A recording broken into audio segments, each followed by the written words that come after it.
New one for the coaches, legally was more interesting. It was contract disputes, a lot of stuff that never been questioned before, and it was just more interesting to me.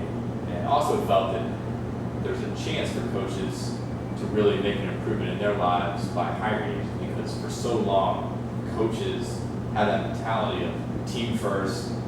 You know, we're going to be the good soldiers, we're going to put our heads down and go to work. And they've kind of just taken what's been given to them from teams for years. I noticed in football, guys were starting to hire agents. So my goal when I came out in '06 was to say, I would like to establish a company that once everybody is looking for an agent when they're coaching.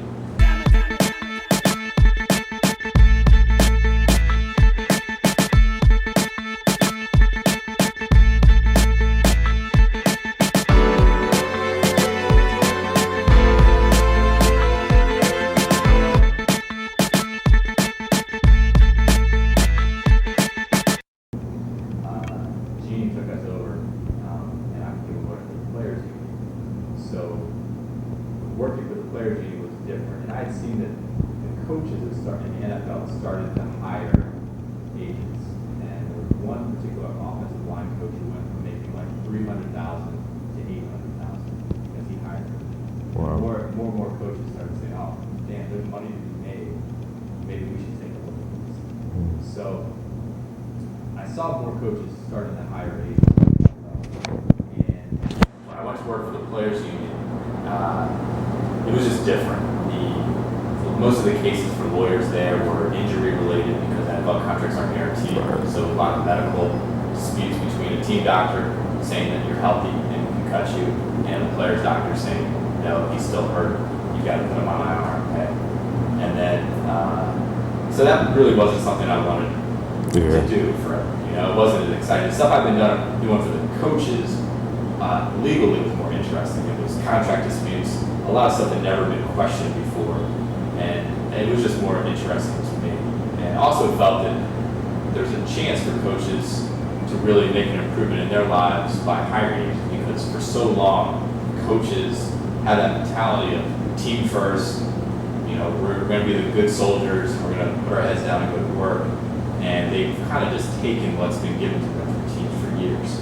So the move to the players union, for me, after I was there for a few months, I realized that's not what I wanted to do. So I started thinking about working with coaches, and I noticed in football, guys were starting to hire agents. So my goal when I came out in '06 was to say, I would like to establish a company that once everybody is looking for an agent when they're coaching.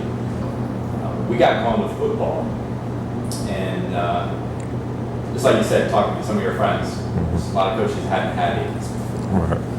That was 10 years ago. So football, people had started to have agents. Most head coaches did by the time we came out. But today, coordinators at the FCS level, head coaches Division II, even assistants at the FCS level will have agents now in football.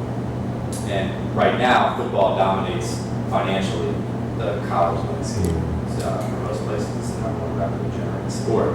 So the business of football coaching, in my opinion, is a few years ahead of men's basketball, which is a few years ahead of women's basketball, as far as the complexity of contracts and the way coaches truly approach it as a business. We got going in football, and the people that make the hires for coaches at the college level are athletic directors and search firms. And we got to know those people. And we're talking about Tony Shaver before. I went to William and Mary and actually bumped into a professor I had taken while I was in school. He invited me down to come speak at his class. And when I did, he said, you got to meet Tony Shaver. He's been a great coach for us at William and Mary. I don't know what his contract situation is, but I'm sure he could use somebody like you. So Tony was actually one of our first basketball clients.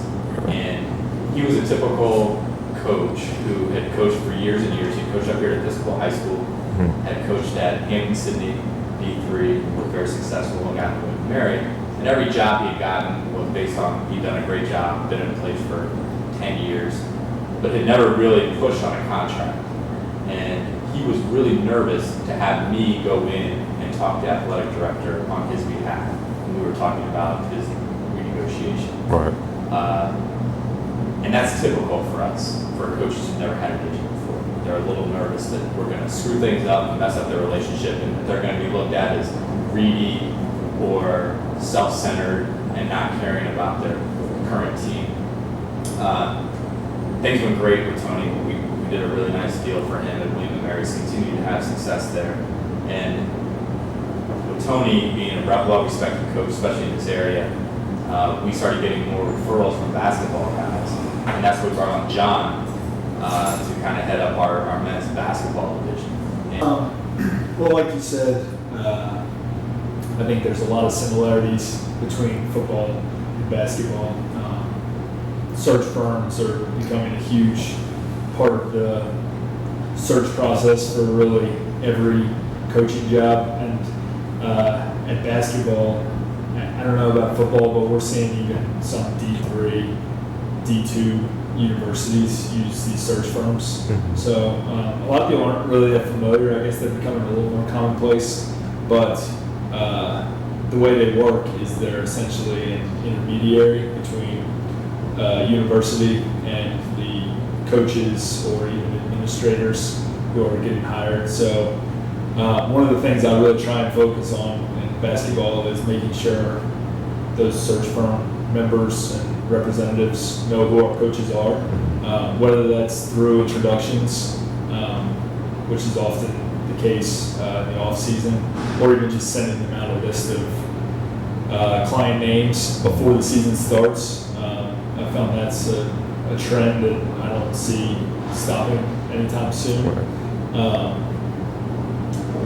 I think that in basketball, one thing that's much different than football is relationships with AAU coaches for coaches. So those things can sometimes be seedy, and I think helping guys navigate how to handle those relationships appropriately is a difference between football and basketball for sure. What we try to do for our coaches, number one, negotiate their contracts. Now, for a head coach like Tony Shaver or anybody else around here, that's going to be a different scenario than say for a assistant at George Washington or Georgetown. But even the assistants at Georgetown or George Washington, they need to know what they're getting themselves into. And what we're starting to see, football, the standard for an assistant coach at the higher levels, you're going to see a multi-year contract for assistants. We're starting to get that way in basketball. And what comes with those are buyout problems. So a lot of coaches, let's say we mentioned Dustin Clark in Maryland. Dustin's an assistant in Maryland. If he's got a multi-year deal, he might have a chance to become a head coach somewhere else. We need to make sure that that contract in Maryland doesn't prevent him from leaving before his contract is up. It could be one of those things where they might not want to lose him, and if he can't go, that might be his only opportunity to become a head coach.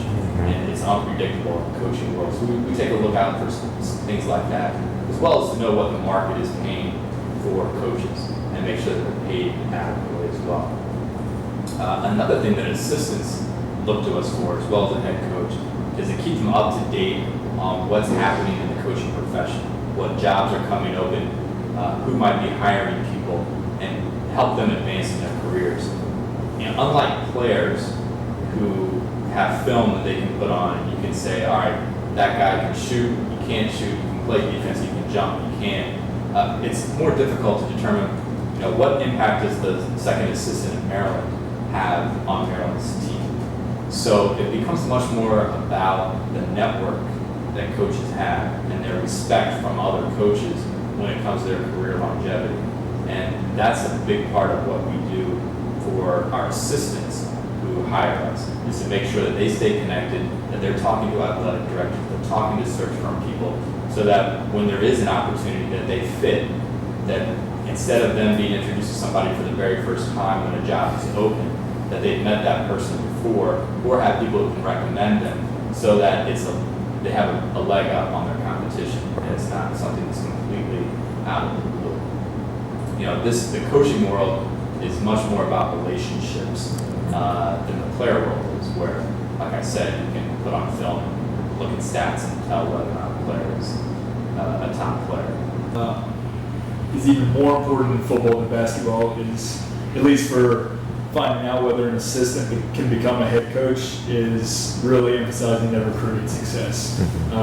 In football, you need a whole lot of good players to win. In basketball, if you can get 2 top-tier players, top 5, top 10 recruits, then all of a sudden you're a top 5, 10 team because you only got 5 guys on the court. So one thing I really try and focus on in promoting our coaches, whether that's through marketing, weekly highlight emails we send out, or just talking with other coaches about potential assistant candidates for their staff, is their recruiting successes. So making sure I'm always up to date with that.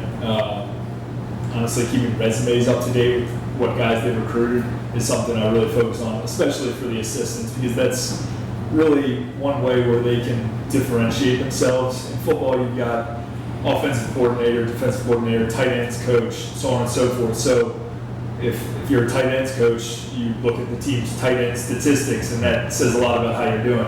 In basketball, you don't really have that.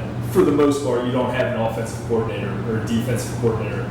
Everyone kind of does the same thing. Everyone has a role in recruiting. Everyone, different guys will have different scouts, and you can kind of emphasize how a team did in each scout he had. But for the most part, recruiting is a really great way for guys to differentiate themselves from the pack. And I think that's definitely different from football. Okay.